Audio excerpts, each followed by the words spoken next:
First of all, thank you to MedPAN for organizing this webinar, which gives us the opportunity to present our work. So our methodological guide for fisheries monitoring, which we have written. I am Laurence Ledireac from GIS Posidonia, based on the University Aix-Marseille. And I'm doing applied research on the marine environment, on habitats, species, and I'm doing scientific monitoring on different Mediterranean MPAs. I've been doing monitorings for more than 40 years now. And we have a lot of know-how and methodologies to share with you, and this is what we have done with this guide. GIS Posidonia has been carrying out fisheries monitoring for the past 20 years in French Mediterranean MPAs.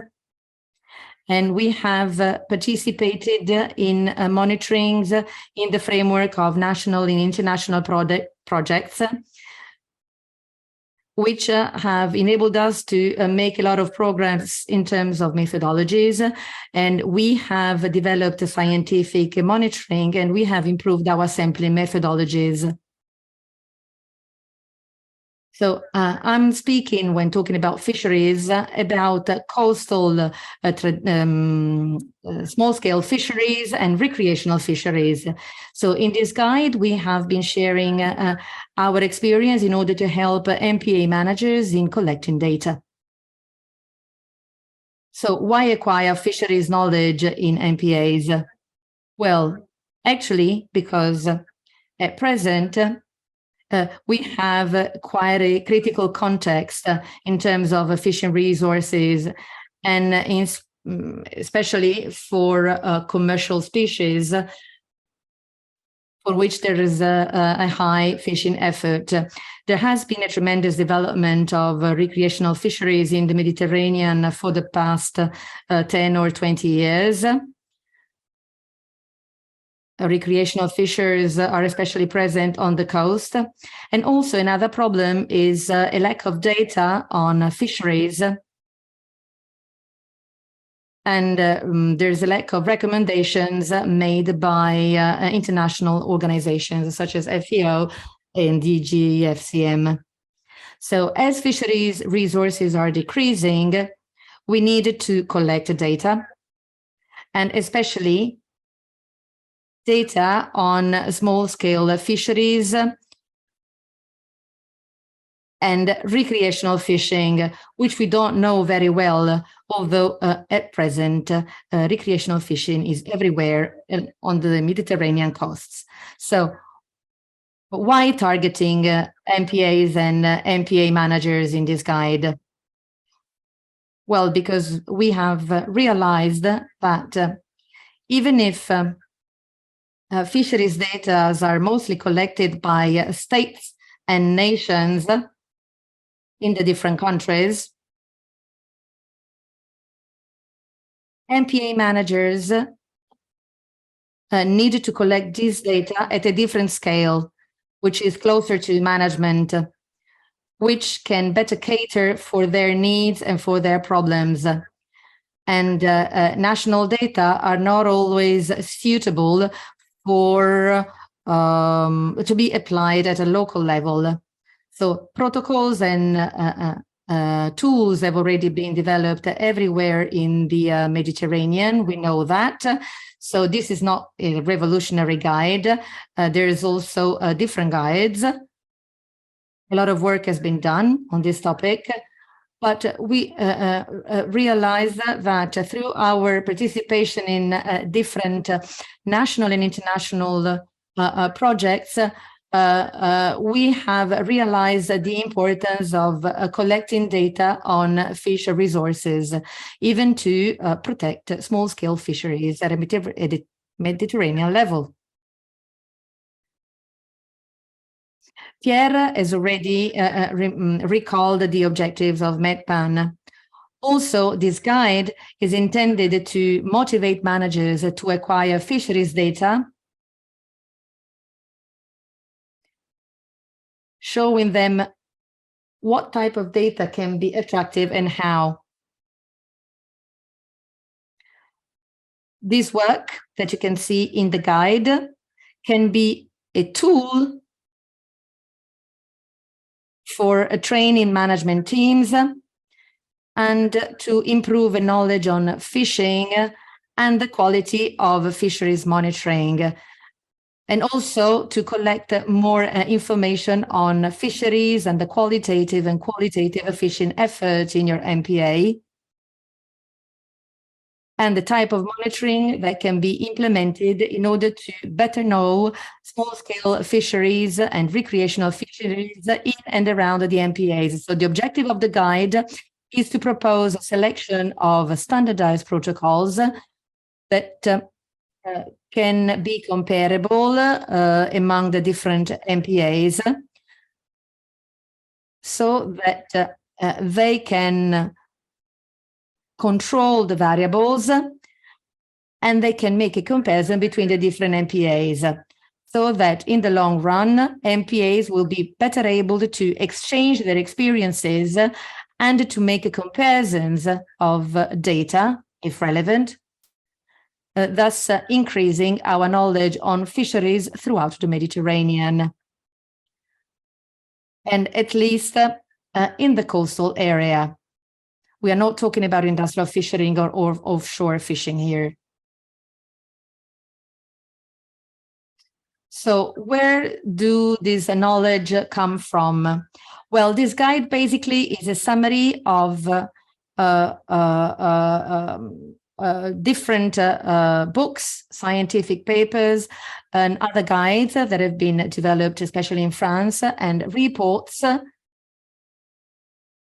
which are often issued from grade literature and which are not published at an international level.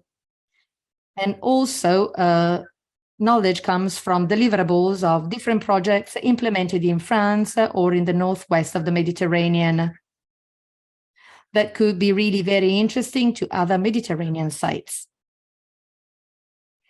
These methods and monitoring tools that have been developed since the year 2000 by the GIS Posidonia have been implemented and developed in the MPAs of Porcro, Scandola in Corsica, and in other sites during other monitorings that have been made in the Mediterranean. So we have basically established monitoring protocols that need to be proven, that have already been applied for the assessment of management objectives.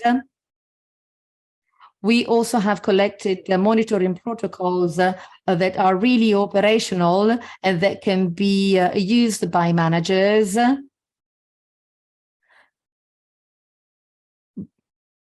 on their own or with their own contribution, with the manager's contributions.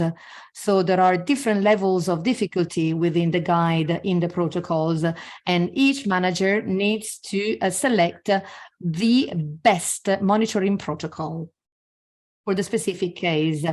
These monitoring protocols can be adapted to other Mediterranean regions and must be correct from a scientific point of view.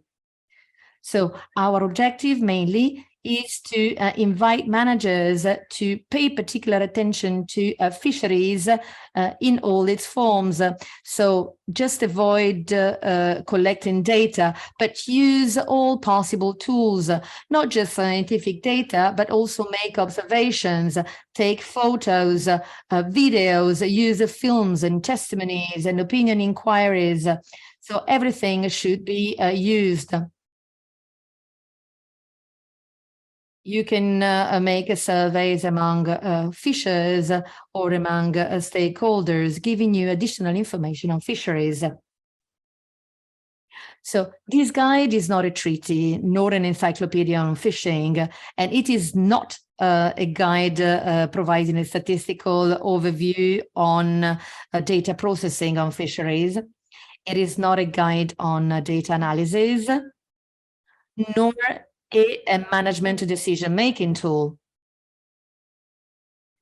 And it is not even a table of indicators.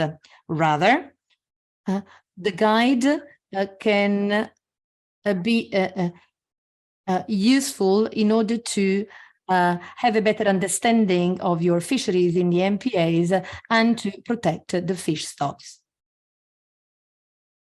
So the guide basically sets out, proposes, and describes methods that are more or less easy to implement on a case-by-case basis.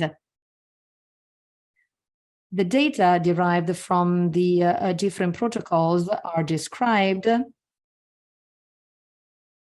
and we will see later on what type of data they are and what type of monitorings are implemented. So what information is required in this guide? Well, basically, it's information that can be useful in order to better understand fisheries. So the questions we're all asking when we have to work in a new site. So who is fishing? What is being fished? Where is the fishing taking practice? When and how? So these are all the typical questions. So data and knowledge focus on fishing practices, pressures, the impacts of fisheries, knowledge also on a user's opinion, and knowledge on the socio-economic context. All these types of knowledge are needed in order to have a good understanding of fisheries in your MPA. So different things have to be studied. The fishing effort, catches, the socioeconomic aspects, and also the perceptions by the users in the fisheries activity. So it is also important to adapt the level of monitoring to the different needs and to the different available resources for the different MPA managers. So we start in general by studying a site, doing counting concerning the type of fisheries that we want to study. This is level number 1. In order to understand the status of fisheries in the MPA. Then there are additional levels that can be added in order to better understand the distribution of the fishing effort, for example, in level 2, including the distribution of fishing gear or the fishing techniques that are being used, and the identification of catches of certain species or certain remarkable species. Then there is level number 3 with a characterization, a better characterization of the catch by target species, quantifying the different catches, measuring the catches, making assessments in terms of biomass, in order to understand more deeply the quality of the catches. Then there is another additional level, level number 4, containing further information on perception, on the fishing effort, data concerning the context, which can complement the qualitative aspects collected in the other 4 levels. So how to choose a protocol? So how to see which is the most suitable protocol? In the guide, we propose 3 ways to make this choice. First of all, according to the kind of observation of professional or recreational fishing, I can make my choice. So I can observe that from ashore or offshore. The second possibility is the following: I have a boat or I have not a boat. So this is another possibility. The third way is the following: I have several management goals when it comes to my MPA, and I want to reach these goals or one specific goal as a priority. So in order to choose the protocol, we have created decision trees. So let's see the first way. So I'm observing professional or recreational fishing. So let's consider professional fishing. So onshore artisanal fishing. And so we can start by studying professional fishing. So from the shore or at sea or in the air. So if we study it from the shore, we can sample, for instance, on foot fishing or onshore fishing, beach fishing, underwater fishing, or other kinds of fisheries that are based on specific equipment like traps or fixed nets. If we observe fishing at sea, we may, for instance, sample traps, long lines, nets, or other underwater fishing ways. So then we can analyze the assessment issue either through counting or through specific questionnaire-based inquiries, or we may have recourse to data collected by fishermen themselves. So always about the protocol choice. So when it comes to the specific equipment that people have, we can use the fact of having a boat or not having a boat as a criterion. So, for instance, we can assess the fishing effort from a boat. If we have a boat, we can count the number of boats that are fishing, the numbers of gears, or maybe the surface signals that arrive. So, for instance, when it comes to recreational fishing, we can try to count the number of recreational fishermen, well, the number of boats. We can count all of them, both fishers and gear, if we have a boat. Or we can try to assess the fishing catch and the effort. The fishing effort, always trying to observe the fishers that are fishing onshore or from the beach. Or we can, if we do not have a boat, we can still count from the shore, from the land, the boats, the gear of the surface signals. We can always try to sample the catches and landings, or we can work on effort and catch surveys. So going on board with professional fishermen during their working days, and so trying to survey their own catches and gather other data about their fishing activities. So these are just a few examples on how we can use these decision-making trees. So you can use decision trees to somehow better define the scope of your survey according to the tools and equipment you have in order to implement the protocols that are proposed. Let's see the third way that we propose in order to choose a protocol. And this is based on the MPA management goals. Well, clearly, we have some tools proposed by the guide because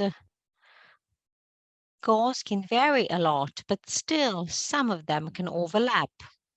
That is why we propose these management goal related approach that can be useful for any MPA manager because all MPAs have goals. So we have selected a number of goals that are related to management of an MPA, such as biodiversity conservation or the maintaining and developing a sustainable use, or the acceptance of MPAs. And you see here in the slide a list of these goals. And then each decision tree is matched to a specific management goal. And then each management goal leads to objectives, to criteria, and to protocols. Protocols then are further articulated, and they are related to specific methodological sheets. And the methodological sheets account for the second part of this guide. So let's see goal 1, the sustainable use of resources. So we have here a specific decision tree that has to do with professional fisheries. We have 4 columns. The first one corresponds to a management goal. The second one to a more precise management objective. The third one corresponds to the specific impact metrics that have to be developed, and that has to do with what is going to be measured. So this is the definition of metrics, what is going to be measured. And then in the last column, we have the specific protocols that are proposed and that are related to professional fishing. So you see here the list of protocols for professional fishing. So onboard surveys or landing surveys, for instance, or it can be related to the use of declaration or fishing logbooks that can be then treated after fishing efforts, or there are other protocol proposals, because again, each protocol is related to a specific management goal and management objective. We have, for instance, onboard surveys can be related to the following goal, the maintaining and or restoring of target species, but it is also related to another management goal, that is the increase of the exploitable biomass. And so this can be compared to a sort of benchmark level to see the level of evolution. And again, for the same management goal, we can then have a specific professional fishing protocol, but also recreational fishing protocols. So for recreational fishing, we have a separate decision tree that features several protocols. For instance, well, they may seem similar to those for professional fishing, but actually they lead to metrics and results that are not the same. So, for instance, we have catches that have to do with specific species. So you see here on this column the impact metrics that then can lead to specific results that are then related to the management goals and objectives listed in the previous 2 columns. So again, you see how we have drawn up several kinds of decision trees. We have 3 decision trees that provide information about impact metrics.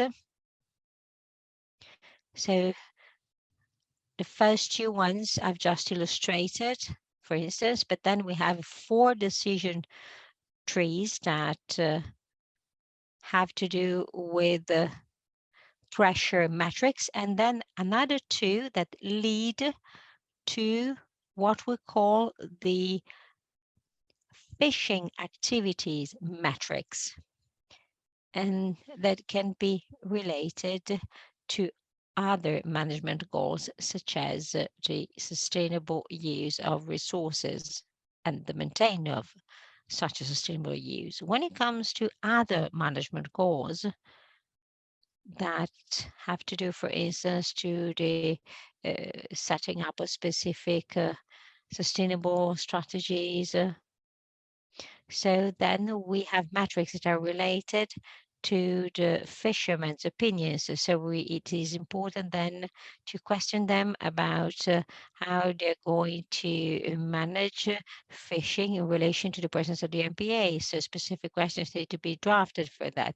Then we have socioeconomic metrics that are also proposed, and they somehow try to fulfill other concerns, for instance, always about the development and maintain of sustainable uses or other management aspects of the MPA. Each decision tree leads to protocols. The protocols are organized according to several categories, and the categories are described in specific fact sheets, and the protocols are listed. So it can have to do with counting, or let's say that each activity is illustrated and then somehow described and organized, or we may consider declarations or users opinion surveys and polls, or we can have questions about the perception or documentation. So it is always important to consider the amount of information that we gather through these different categories. Well, I'm now going to give the floor to Elodie, who is going to better describe how these 35 protocols are organized and illustrated, and they, as I said, make up the second volume of this guide. So we have 35 protocols that have been ordered and listed by categories. So we have site use counts and fishing effort assessments, and then activity surveys, assessment of catches, and so on and so forth. So we created short and clear fact sheets.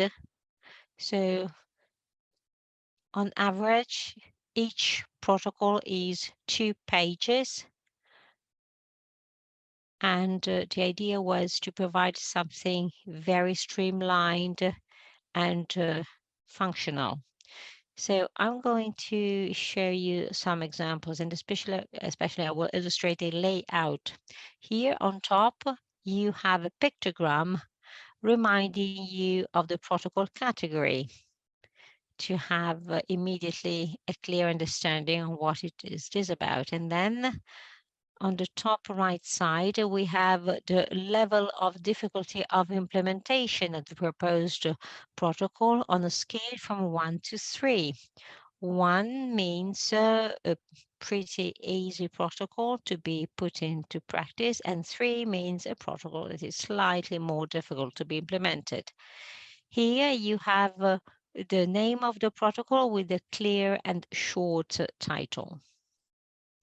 Then the rest of the fact sheet is made of several sections that are marked in green. The first section illustrates the objectives and the expected results. So, in other words, what can be achieved through the protocol implementation. So, a certain number of objectives and being listed, as well as the expected results. Of course, these lists are not complete. I mean, they could always be integrated with further elements, but they give you a pretty good idea of what is meant in terms of objectives and expected results. Here you have the conditions of application of the protocol. So somehow the requirements that are needed in order to implement this protocol. And for instance, is it important to have some fishing cards and maps, or Is it important, for instance, to have established contacts with specific stakeholders? And then here you have another section with possible remarks about the considered protocol. And usually here are listed somehow the limitations or, specific warnings related to that protocol. And then you have the activities that are included by the protocol, such as practice categories, the professions, and so on and so forth. Then you have a part devoted to the description of the protocol. This is the central part.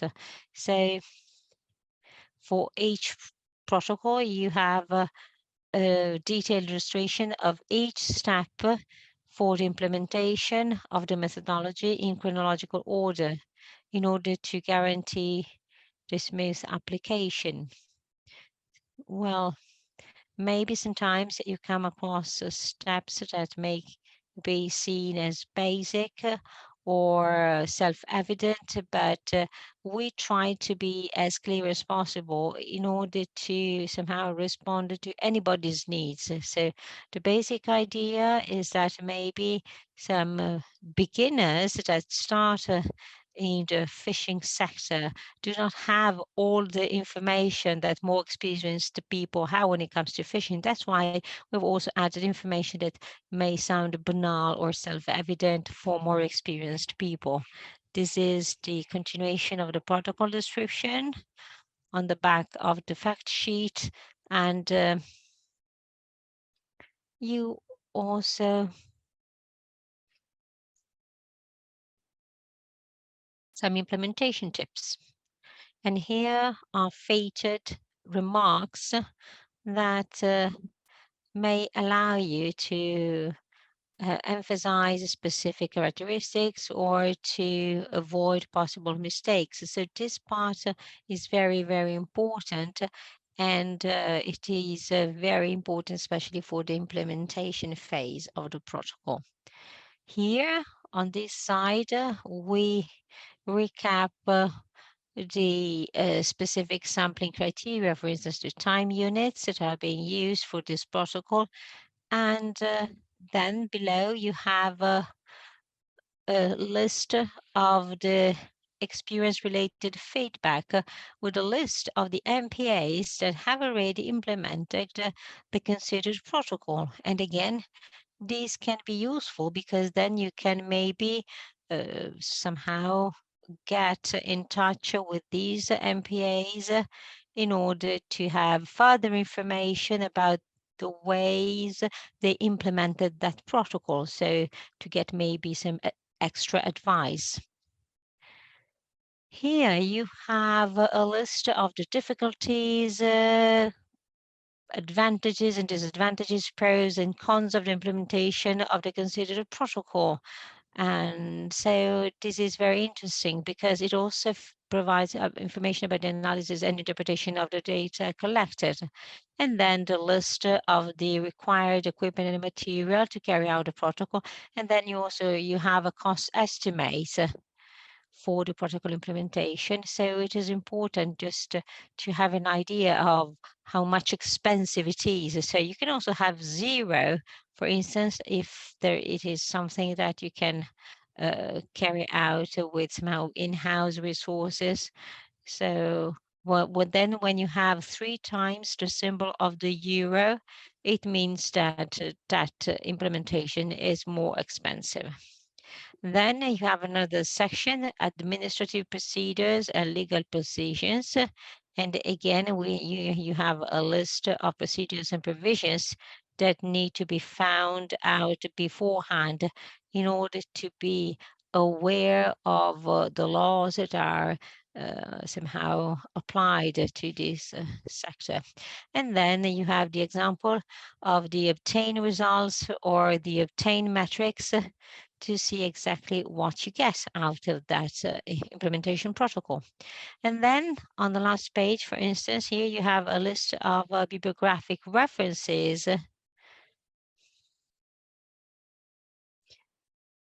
that is pretty useful because you have examples that are mixed, some in French and some in English, so they can help you get a better understanding of the considered protocol.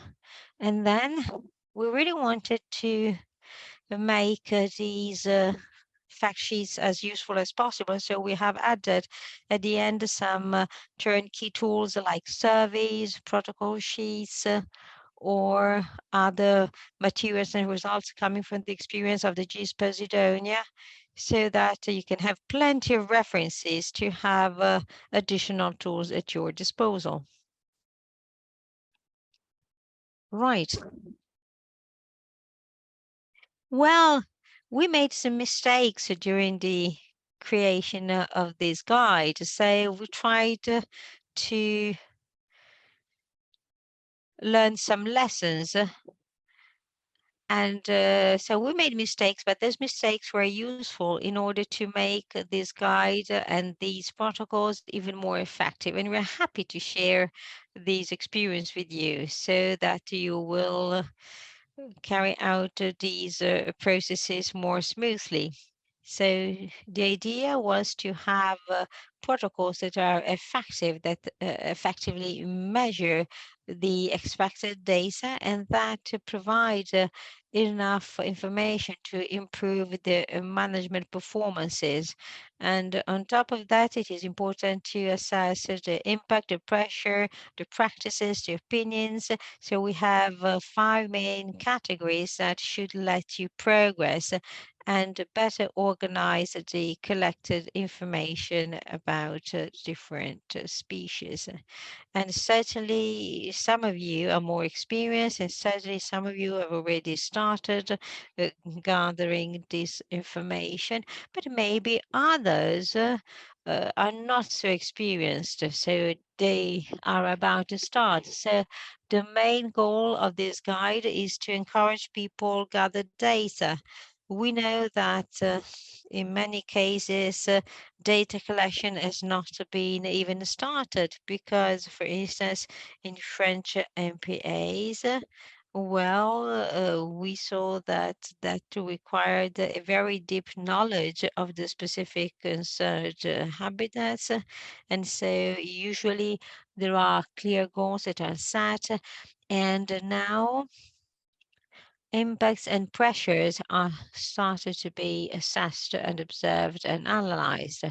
So fisheries in many countries are a sector that is usually devoted to specialized agencies or to the state. So it's very hard to get funds to carry out the proper follow-up or to carry out proper analysis. And also in the past, there was a lower level of pressure in general, according to the different fishing techniques. But instead, over the last few years, this pressure has increased. So that is why we are also asked to gather more and more data and to implement fishing related protocols. So the basic idea is that we have our own tools and knowledge, but still each one can start gathering data. Each one can bring their contribution and start a commonly shared the database and knowledge base in order then to use that as the baseline for further follow-up studies.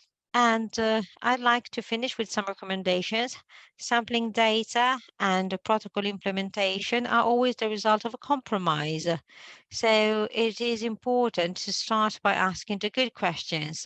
So the questions you would like to find an answer to, specifically by carrying out a specific phishing follow-up and phishing inquiry. It is important to be as precise as possible in the definition of these questions in order to be as precise and accurate as possible when it comes to the to be implemented protocols.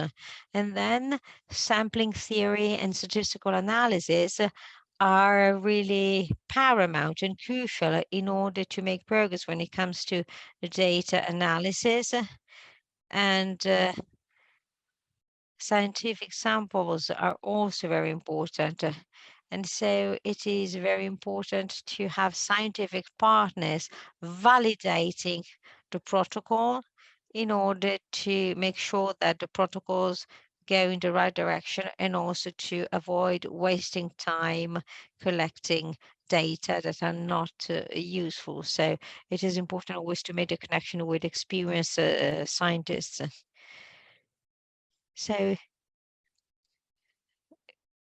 decision makers and MPA managers could and should certainly start this kind of work. And we hope this guide being a future source of inspiration. And so we will certainly hope to encourage you. And collaboration is a key element because there's a lot of work to be carried out to gather sea related data. So that is why collaboration and partnerships are extremely valuable and precious, in particular with local teams, but also with the professional fishermen, but also with the recreational fishermen that can be extremely experienced. They know a lot of things. They know their behaviors of their peers, and so that can be very, very useful for fisheries management. And also, it is important to collaborate as much as possible with the competent legal entities, authorities, institutions, in order to better manage fisheries in the Mediterranean. So each one can give their contribution according to their scale, but we need data. We need good data, and also we need long-term data because we are faced with so many global changes and we need to have a baseline data. So the more data are long-term somehow set, the more they will be easily accessible and most of all useful to understand the evolution. I thank you very much for your attention and I give the floor back to Pierre for possible questions.